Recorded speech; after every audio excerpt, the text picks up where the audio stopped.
Assalamualaikum warahmatullahi wabarakatuh. Waalaikumsalam warahmatullahi wabarakatuh. Apa kabar Bu Irma, Bu Dike? Alhamdulillah Pak, baik. Ya, barangkali ada yang Bapak bisa bantu? Iya Pak. Atau ada permasalahan apa sehingga Bapak dipanggil ke sini? Betul Pak, ada permasalahan ya. Jadi Pak, sekolah kita ini kan menerima siswa dengan berkebutuhan khusus Pak. Iya. Nah, ada beberapa kendala lah maksudnya dari kehadiran mereka yang memang berbeda dari kawan-kawan lainnya. Itu Pak, itu permasalahannya. Nah, apa saja tantangan utama yang pada saat mengajar siswa atau berkebutuhan khusus? Baik Pak, untuk saya sendiri, tantangan yang saya temui ketika melakukan pembelajaran di mana di kelasnya itu ada anak yang berkebutuhan khusus, memang membutuhkan perlakuan khusus juga bagi anak tersebut. Mengingatkan dalam satu kelas itu Pak terdapat banyak siswa yang memang mendominasi anak tersebut secara umum bisa melakukan pembelajaran secara normalnya Pak ya, tapi untuk menghadapi, walaupun memang dalam satu kelas itu hanya ada satu orang anak, tetap menjadi kendala tersendiri bagi saya untuk menghadapi anak yang berkebutuhan khusus tersebut. Seperti itu Pak. Nah, Kalau saya Pak, karena memang jenis kebutuhan khususnya berbeda, dia autis disorder Pak, autism disorder. Jadi dia punya dunia yang asik sendiri. Kadang komunikasinya tidak bisa dua arah gitu Pak. Harus gimana keinginan dia gitu Pak. Itu kendalanya. apakah ada mengganggu di situasi tertentu itu saat itu enggak? Ada ya beberapa kali ya mengganggu pada yang lainnya pada saat dia asik. Dia sepertinya hobi menyanyi. Betul. Tiba-tiba menyanyi di kelas, Sendiri. jadi menarik perhatian yang lain. Dengan suara yang lumayan Iya, keras lantang gitu Pak. Nah, bagaimana Ibu cara menghentikan atau cara menangani anak tersebut?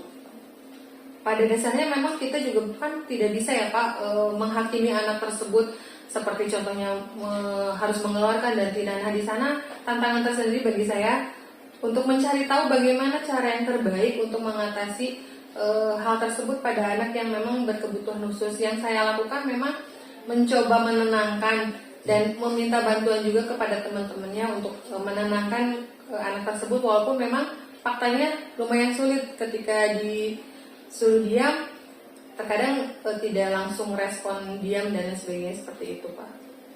itu kan sebetulnya lebih utamanya saya sabar dulu ya Pak menghadapi anak ini. Kemudian memberikan pengertian kepada siswa yang lain bahwa memang kondisinya akan terjadi pada situasi tertentu akan seperti ini, dan kadang-kadang teman-temannya bisa mengerti, kadang-kadang juga enggak gitu. Menertawakan jadi asik Pak, jadi ditanggap gitu Pak istilahnya. Apakah ibu-ibu ini sudah mengadakan pendekatan apa terhadap siswa tersebut? Kalau yang saya lakukan di awal, mungkin Pak kemarin juga saya minta bantuan ke pihak BK juga untuk menanyakan kondisi anak seperti ini tuh harus melakukan perlakuan seperti apa agar tidak mengganggu pada saat proses pembelajaran maupun pada saat berinteraksi dengan teman yang lainnya seperti itu.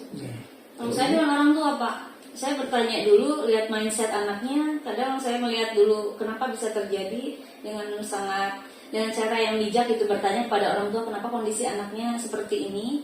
Kemudian saya juga mencari referensi entah ke Google entah ke ahli bagaimana cara menangani ini selain ke BK juga gitu. Nah, selain daripada penanganan itu, apa yang Ibu atau metode apa ya untuk menangani anak tersebut? Kalau yang saya lakukan sih Pak, sampai saat ini baru mengajak pendekatan secara sendiri dengan anak tersebut, menanyakan tentang situasi hati, kondisi di rumah seperti apa. Sedikit perlahan anak tersebut memang sudah bisa terbuka dan menceritakan, walaupun memang terkadang tidak nyambung apa yang kita tanya dengan apa yang dia sampaikan seperti itu. Saya juga sama Pak, begitu membaca dan bertanya kepada ahli, ada beberapa trik dan treatment yang bisa kita lakukan. Saya mencoba beberapa, efektif pada situasi tertentu, tapi juga tidak efektif pada situasi yang berbeda gitu Pak. Jadi masih terkendala, belum maksimal. Jadi untuk kedepannya langkah-langkah apa yang harus dilakukan oleh kita untuk menangani anak tersebut? Saya rasa saya harus memaksimalkan seluruh treatment yang disarankan. Nah, saat ini yang sedang saya pikirkan di treatment terakhir yang disarankan oleh psikolog itu melalui mentoring sejawat, Pak. Jadi saya merangkul beberapa siswa unggul, beberapa siswa yang memiliki kelebihan dalam hal kerajinan, keuletan untuk membuat tim mementoring siswa tersebut mentandem gitu, Pak. Jadi diajak, beradaptasi dengan mereka gitu, dibantu, diarahkan. Kalau saya itu, Pak. Apakah ada pelatihan khusus atau informasi tambahan untuk mengatasi anak tersebut? Harusnya ada, Harusnya begitu, ada, seperti betul, itu, Pak. Pak. Iya. Karena ternyata faktanya setelah kita menangani dengan beberapa treatment juga masih belum ada perubahan yang signifikan terhadap anak tersebut. Tentunya kita membutuhkan tim ahli atau orang-orang khusus yang bisa menangani anak-anak seperti itu, Pak. Nah, bagaimana pengalaman ini mempengaruhi Anda terhadap pengajaran secara umum? Kalau pengaruh secara umum sih tidak terlalu berdampak begitu besar ya, Pak.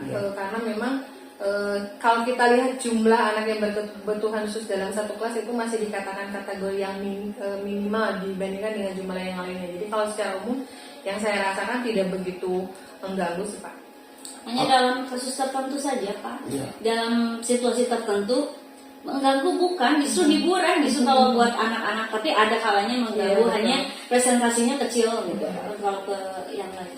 Apa yang telah Anda pelajari dan situasi ini dan bagaimana hal tersebut mempengaruhi cara Anda mengelola kelas? Ya, saya mulai beradaptasi dengan situasi anak ini yang polanya, saya pelajari polanya gitu, Pak ya. Saya mempelajari pola dia ketika memang kebutuhan khususnya itu muncul gitu. Kemudian saya melakukan pendekatan juga terhadap anak untuk mereka bisa beradaptasi sedikit demi sedikit terhadap temannya yang berkebutuhan khusus ini. Itu Pak, sesuai dengan yang dia sampaikan ya Pak, yang kami sudah pelajari ya tadi banyak ya. Kita mencari referensi baik itu via buku, orang-orang ahli untuk mengenangani anak tersebut seperti itu. Apa langkah-langkah konkret yang Anda ambil untuk memperbaiki situasi di kelas supaya tidak mengganggu kepada yang lain? Yang saya lakukan, kita memberikan pemahaman untuk teman-teman yang lainnya bahwa memang menjelaskan tadi seperti yang saya sampaikan kondisi anak tersebut seperti ini. Jadi yang lainnya juga harus bisa memahami sehingga memang pembelajarannya tidak akan terganggu secara umum. Nah, jadi langkah-langkah apa yang ibu-ibu ini lakukan untuk menangani anak tersebut? Ya, intinya tadi coba kita bersabar dan kedua kita harus berkolaborasi, Pak. Nggak bisa ditangani oleh satu pihak tertentu, itu BK, guru, atau orang tua atau wali kelas. Tapi semua bekerja secara kolektif untuk mendapatkan hasil maksimal sehingga anak ini bisa beradaptasi dengan baik dengan lingkungan di sekolah. Bagaimana kalau Bu Irma? Kalau menurut saya Pak, selain tadi yang disampaikan oleh Bu Dike, mungkin Bapak dari pihak kepala sekolah juga bisa menyampaikan ke pihak dinas atau lembaga terkait untuk bisa mendatangkan atau mengirimkan orang-orang ahli dalam menangani anak-anak yang berkebutuhan khusus seperti itu, sehingga nanti kedepannya juga bisa mendapatkan perubahan atau hasil yang lebih baik atau pendamping dari langkah-langkah yang Ibu sampaikan tadi. Kapan akan dimulainya?